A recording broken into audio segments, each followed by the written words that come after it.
నమస్కారం అప్టేక్ జాబ్స్కి స్వాగతం. నేను మీ వివేక్. ఐ హోప్ అందరూ బాగానే ఉన్నారు అనుకుంటున్నాను.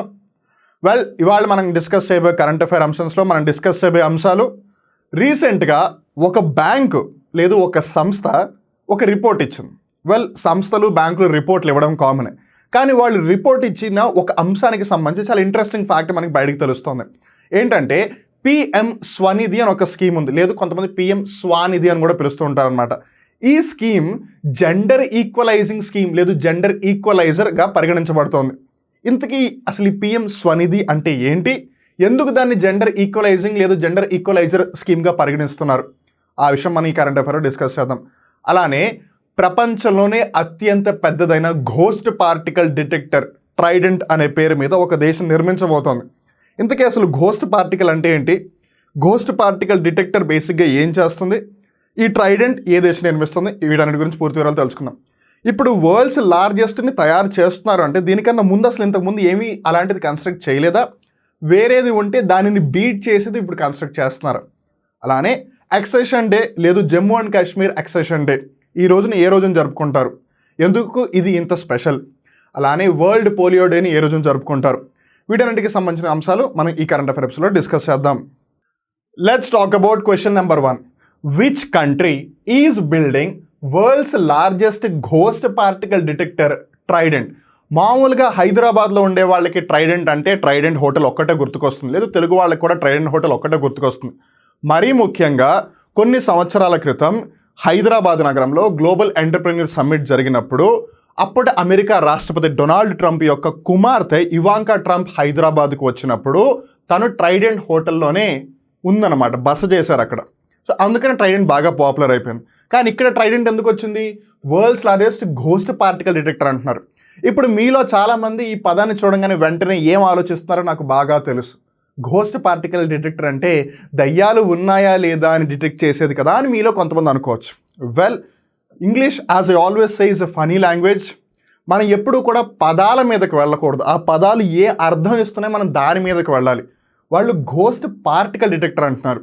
సైన్స్ ప్రకారం ఘోస్ట్ పార్టికల్ అంటే న్యూట్రినో. జాగ్రత్త గుర్తుపెట్టుకోండి, మనందరికీ కూడా ఎలక్ట్రాను ప్రోటాను న్యూట్రాన్ చాలా వరకు తెలుసు.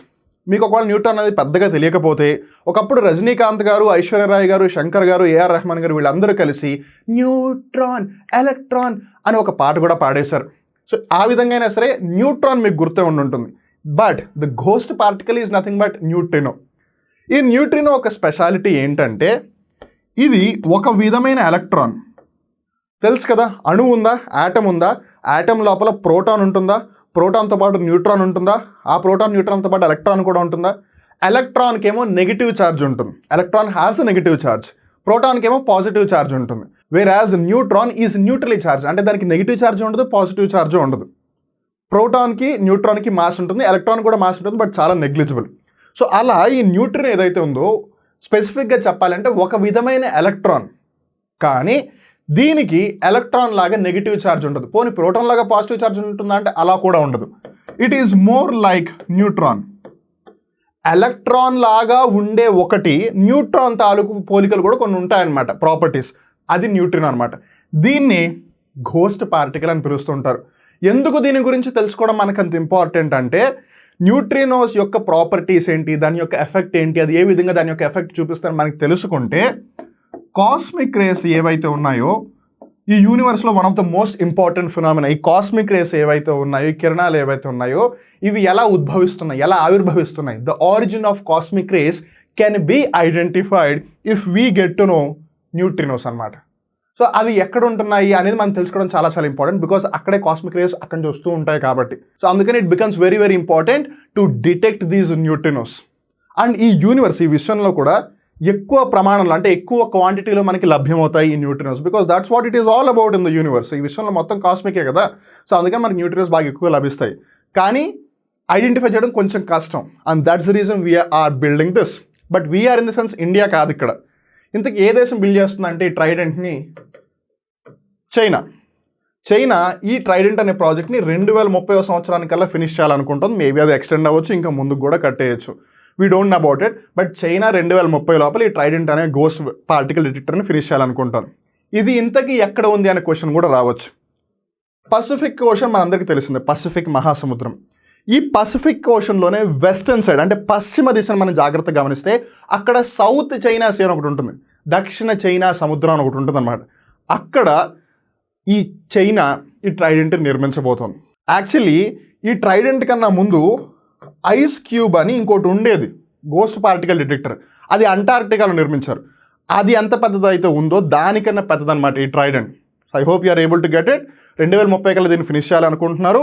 అండ్ ఈ న్యూట్రినోస్ వల్ల మనం కాస్మిక్ రేస్ ఎక్కడి నుంచి వస్తున్నాయి, ఎలా వస్తున్నాయని మనం తెలుసుకోవచ్చు. న్యూట్రినోస్ ఒక విధంగా ఎలక్ట్రాన్సే, కానీ న్యూట్రాన్స్ లాంటి ప్రాపర్టీని కూడా షేర్ చేసుకుంటాయి. అండ్ ఇవి యూనివర్స్లో చాలా ఎక్కువగా కనిపిస్తుంటాయి. బట్ డిటెక్ట్ చేయడం చాలా కష్టం, గుర్తించడం చాలా కష్టం. అందుకే ఈ గోస్ట్ పార్టికల్ డిటెక్టర్ అనమాట. Now let's talk about second question. Jamrani dam multipurpose project is being planned to construct in which state? వాళ్ళు ఒక multipurpose project which is the dam దాన్ని కన్స్ట్రక్ట్ చేయాలనుకుంటున్నారు. అది ఏ రాష్ట్రం అని అడుగుతున్నారు అనమాట. దీంట్లో పెద్ద విషయం ఏమీ లేదు, కానీ ఒక విధంగా చూసుకుంటే పెద్ద విషయం. ఎందుకంటే రాష్ట్ర ప్రభుత్వానికి కేంద్ర ప్రభుత్వం నిధులు ఇచ్చి మరీ కట్టిస్తుంది ఈ డ్యామ్ని. అండ్ ఏ రాష్ట్రంలో అయితే ఈ జామ్రానీ డ్యామ్ని కట్టిస్తారని అనుకుంటున్నారో వాళ్ళు, ఆ రాష్ట్రం వచ్చేసి ఉత్తరాఖండ్. ఉత్తరాఖండ్లో ఎప్పుడు వరదలు వచ్చినా సరే భారీ విధ్వంసం చోటు చేసుకుంటుంది. బికాస్ ఆఫ్ ద టెరైన్, అక్కడ ఉన్న భూస్వరూపాలు ఆ విధంగా ఉన్నాయి కాబట్టి వరద కొంచెం ఉధృతి ఎక్కువ ఉన్నా సరే వినాశనం చాలా ఎక్కువగా ఉంటుందన్నమాట. So considering all of that, అలాంటి ప్రాంతాల్లో డ్యామ్స్ కన్స్ట్రక్ట్ చేయాలని కొంతమంది అంటే, డ్యామ్స్ కన్స్ట్రక్ట్ చేయకూడదని ఇంకొంతమంది అంటున్నారు. వాట్ ఎవర్ బీట్, ఉత్తరాఖండ్ రాష్ట్రంలో ఈ జామ్రానీ అనే గ్రామం ఏదైతే ఉందో, లేదా ప్రాంతం ఏదైతే ఉందో, అక్కడ గోలా అనే నది మీద ఈ జామ్రానీ మల్టీపర్పస్ డ్యామ్ ప్రాజెక్ట్ కట్టాలి అని చెప్పి సెంట్రల్ గవర్నమెంట్ నాడ్ ఇచ్చేసింది, అంటే అప్రూవల్ ఇచ్చేసింది అనమాట. That's why it is in the news. So దీని గురించి డిస్కషన్స్ కూడా చాలా ఎక్కువ అవుతుంది. బికాస్ ఆఫ్ ద టెరైన్, అక్కడ డ్యామ్ కడితే ఇంకా విధ్వంసాలు ఎక్కువ అవుతాయని కొంతమంది అంటున్నారు. లేదు, ఈ విధ్వంసాలను ఆపాలంటే డ్యామ్ కట్టాలని కొంతమంది అనుకుంటున్నారు. That's why it is in the news. సుమారుగా 2500 కోట్ల ప్రాజెక్ట్ ఇది. అయితే దగ్గరగా 1300 కోట్లు సెంట్రల్ గవర్నమెంట్ ఆల్రెడీ ఉత్తరాఖండ్ రాష్ట్ర ప్రభుత్వానికి ఇచ్చి మీరు ఈ డ్యామ్ కన్స్ట్రక్షన్ని స్టార్ట్ చేయండి అని చెప్పింది అనమాట. That's why it is in the news. And ఈ గోలా నది ఏదైతే ఉందో, రామ్ గంగా నది ఏదైతే ఉందో దాని యొక్క ఉపనది. So Gola river is the tributary of Ram Ganga, and ultimately Ram Ganga is the tributary of river Ganga. I hope that's clear. Now let's talk about question number 3. World polio day is observed on. ప్రపంచవ్యాప్తంగా పోలియో దినోత్సవాన్ని ఏ రోజున జరుపుకుంటారు అన్నది ప్రశ్న. And the answer for that is 24th October. 24 అక్టోబర్న ప్రతి సంవత్సరం కూడా world polio డేగా సెలబ్రేట్ చేసుకుంటారు. ఎందుకు 24th అక్టోబర్ని సెలబ్రేట్ చేసుకుంటున్నారు అని అంటే, 2002వ సంవత్సరంలో World Health Organization European region ఏదైతే ఉందో అక్కడ పోలియో ఫ్రీ రీజియన్గా డిక్లేర్ చేయబడింది అనమాట. ఎప్పుడు? 2002వ సంవత్సరంలో. ఏ రోజున? October 24న. సో ఆ రోజున యూరోపియన్ రీజియన్ మొత్తం కూడా పోలియో ఫ్రీ అయిపోయిందిగా గుర్తించి, ఇలా మనం ప్రపంచం మొత్తాన్ని కూడా పోలియో ఫ్రీగా చేయాలి అని చెప్పే వాళ్ళు October 24వ తారీఖునే ఈ వరల్డ్ పోలియో డేని సెలబ్రేట్ చేస్తున్నారు. అలానే గవర్నమెంట్ ఆఫ్ ఇండియా లెక్కల ప్రకారం 13 జనవరి 2023, అంటే ఈ సంవత్సరం జనవరి 13వ తారీఖున గవర్నమెంట్ ఆఫ్ ఇండియా ఒక ఫ్యాక్ట్ని రిలీజ్ చేసింది. This is very very important to know. గత 12 సంవత్సరాలుగా ఇండియాలో ఒక్క పోలియో కేసు కూడా నమోదు కాలేదు. Not even a single polio case has been registered. The last polio case was in 2011. భారతదేశంలో పోలియో కేసు నమోదైంది చిట్ట చివరిసారిగా 2011వ సంవత్సరంలో. So it's a great achievement అని చెప్పాలి. ఎందుకనంటే 1980s 1990s ఆ పర్టికులర్ టైంలో ప్రపంచవ్యాప్తంగా 3.5 లక్షల మంది పోలియోతో మరణిస్తూ ఉండేవాళ్ళు అనమాట. But now we can see India is a polio free country. అలా ప్రపంచవ్యాప్తంగా మొత్తం కూడా ఈ పోలియోని ఎలిమినేట్ చేయాలి, దానికి సంబంధించి జనాలకు అవేర్నెస్ క్రియేట్ చేయాలి అనేది వరల్డ్ పోలియో డే యొక్క ముఖ్య ఉద్దేశం. Now let's talk about question number 4. Accession day is observed on. దీన్ని సింపుల్గా యాక్సెషన్ డే అనే బదులు Jammu and Kashmir accession day అంటే ఇంకా ఈజీగా గుర్తుంటుంది. సో మీరు కూడా అలానే గుర్తుపెట్టుకోండి, Jammu and Kashmir accession day. ఇంతకీ Jammu and Kashmir accession day అంటే ఏంటి? భారతదేశానికి స్వాతంత్ర్యం వచ్చినప్పుడు మనం ఇప్పుడు ఎలా అయితే ఉన్నామో అలా లేము. అన్నీ కూడా ప్రిన్స్లీ స్టేట్స్ ఆ విధంగా ఉండే కదా, ప్రావిన్సెస్, ప్రిన్స్లీ స్టేట్స్. మనందరికీ తెలుసు సర్దార్ వల్లభాయ్ పటేల్ గారు ఎంత శ్రమపడి, ఎంత కష్టపడి ఈ ప్రిన్స్లీ స్టేట్స్, ప్రావిన్సెస్ అన్నింటినీ ఏకం చేసి ఇండియా అనే ఒక దేశాన్ని ఏర్పాటు చేశారు అని. సో ఇక్కడ మనం జాగ్రత్తగా గమనిస్తే జమ్మూ అండ్ కాశ్మీర్ ఇండియాలో విలీనమైంది. It became a part of India. It was integrated in to India. But ఎలా ఇంటిగ్రేట్ అయింది? According to instrument of accession which happened in the year 1947. 1947వ సంవత్సరంలో ఇన్స్ట్రుమెంట్ ఆఫ్ అక్సెషన్ అనే ఒక డాక్యుమెంట్ మీద సైన్ చేయడం వల్ల జమ్మూ అండ్ కాశ్మీర్ ఇండియాలో ఒక భాగం అయిపోయింది. సో ఇప్పటికీ కూడా చాలామంది జమ్మూ అండ్ కాశ్మీర్ పాకిస్తాన్దే, జమ్మూ అండ్ కాశ్మీర్ ఇండిపెండెంట్ అని ఎవరైతే అనుకుంటున్నారో మీ బుర్రల్లో బాగా లోపలికి తీసుకెళ్ళండి. Jammu and Kashmir is a part of India. In fact Jammu and Kashmir ఇండియాలో ఒక భాగము అన్న సంగతి మీ మెదడులోకి వెళ్ళిపోవాలి ఇప్పటి నుంచి. Of course for various reasons మనందరికీ తెలిసినట్టుగానే ఈ జమ్మూ అండ్ కాశ్మీర్లో కొంత భాగాన్ని పాకిస్తాన్ ఆక్రమించుకుంది, విచ్ ఈజ్ ఇల్లీగల్. అలానే పాకిస్తాన్ ఆక్రమించుకున్న భాగంలో కొంచెం చైనాకు కూడా ఇచ్చేసింది, విచ్ ఈజ్ అక్సాయ్ చిన్, which is also illegal. So బేసిక్గా జమ్మూ అండ్ కాశ్మీర్ మొత్తం కూడా ఇండియాదే. కాకపోతే రీసెంట్గా వేరియస్ మీడియాసు ప్రపంచవ్యాప్తంగా కొన్ని దేశాలు వాళ్ళు ఏదైతే వరల్డ్ మ్యాప్స్ రికగ్నైజ్ చేస్తారో వాటి పరంగా ఇండియా మ్యాప్ను వేరేలా వాళ్ళు ఐడెంటిఫై చేస్తున్నారు. సో మీరు దాన్ని ఐడెంటిఫై చేయొద్దు. Okay, so Jammu and Kashmir is a part of India. So ఇది 1947లో చోటు చేసుకుంది వయా ఇన్స్ట్రుమెంట్ ఆఫ్ యాక్సెషన్. దీని ఇంతకీ సైన్ చేసింది ఎవరు అని అంటే మహారాజా హరిసింగ్.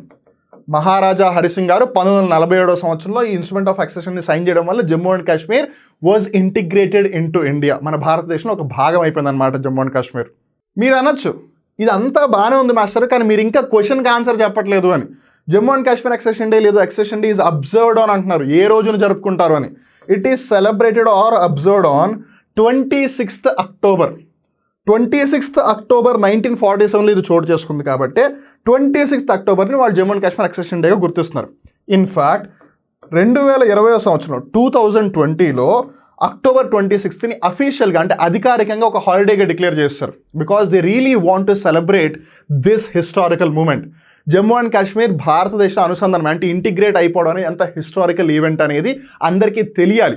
ఎలా అయితే మనకు వచ్చిన ఇండిపెండెన్స్ని, ఎలా అయితే మన రిపబ్లిక్ డేని ఒక హిస్టారిక్ డేగా సెలబ్రేట్ చేసుకుంటున్నాం, అలా జమ్మూ అండ్ కాశ్మీర్ రాష్ట్ర ప్రజలు లేదు ఆ ప్రాంతంలో ఉండే ప్రజలందరూ కూడా దీన్ని సెలబ్రేట్ చేసుకోవాలి అని ఈ విధంగా చేస్తానమాట. And remember now it's no more a state. I hope అందరికీ ఆ విషయం తెలిసింది అనుకుంటున్నాను. Now let's talk about question number 5. According to which report PM Swanidhi scheme is a gender equalizer?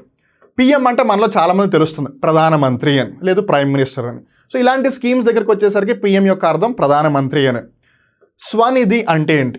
Nidhi is basically like a fund. కానీ స్వ అంటే ఏంటి? Street vendors Atmanirbhar నిధి అన్నమాట. స్ట్రీట్ వెండర్స్ అంటే ఎవరు?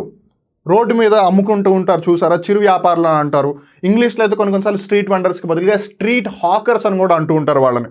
సో వీళ్ళందరూ రోడ్ల మీద తోపుడు బళ్ళను ఉపయోగించుకుంటూ లేదు ఫుట్పాత్ల మీద అక్కడక్కడ వాళ్ళ బళ్ళను పెట్టి కూరగాయలు, పళ్ళు, పానీపూరి ఏదో ఒకటి అమ్ముతూ ఉంటారు కదా. సో వీళ్ళని ప్రమోట్ చేయాలి, వీళ్ళ వ్యాపారాన్ని ఇంకా రెండో స్థాయికి లేదు మరింతగా రెట్టింపుగా గ్రోత్ చేయాలి అని చెప్పి గవర్నమెంట్ తీసుకొచ్చిన ఒక స్కీమ్ PM స్వనిధి. ఈ స్కీమ్ ఒక జెండర్ ఈక్వలైజర్ అంట. జెండర్ ఈక్వలైజర్ అంటే ఏంటి? సో అన్ని విధాలుగా కూడా మేలు ఫీమేల్ మధ్య ఎటువంటి డిస్క్రిమినేషన్ డిఫరెన్సియేషన్ చూపించకుండా, ఎటువంటి విధంగా వివక్షత చూపించకుండా ఇద్దరికి కూడా అభివృద్ధి అవ్వడానికి, ఇద్దరికి కూడా ఎదగడానికి సమానమైన అవకాశం కల్పిస్తుంది అనేది అర్థం అనమాట జెండర్ ఈక్వలైజర్ అంటే. కానీ ఇంతకీ ఏ రిపోర్ట్ చెప్తుంది ఈ విధంగా అంటే SBI చెప్తుంది. స్టేట్ బ్యాంక్ ఆఫ్ ఇండియా ఇచ్చిన ఒక రిపోర్ట్ ఆధారంగా ఈ scheme has become gender equaliser. అలానే ఈ స్కీమ్ని ఎందుకు జెండర్ ఈక్వలైజర్ అంటున్నారంటే 43% of the women are the beneficiaries among the scheme. అంటే ఒక 100 మందికి ఈ స్కీమ్ ద్వారా లబ్ధి చేకూరితే బెనిఫిట్ వస్తే అందులో 43% మంది లేదు 43 మంది మహిళలే. అఫ్ కోర్స్ సగం కన్నా కొంచెం తక్కువ, but still it is in the very right direction. That is the most important. అందుకే జెండర్ ఈక్వలైజర్ అంటున్నారు. అలానే 75% of the people are from non general category. General OBC SC ST ఇలా వింటూ ఉంటాం కదా, అలా జనరల్ కేటగిరీ కాకుండా OBC SC ST వాళ్ళకి ఎక్కువగా లబ్ధి చేకూరుతుంది ఈ స్కీమ్ ద్వారా. So it's a transformative scheme. ఎందుకు? ఎవరికైతే బెనిఫిట్ నిజంగా జరగాలో వాళ్ళకి బెనిఫిట్ కల్పిస్తున్నారు కాబట్టి.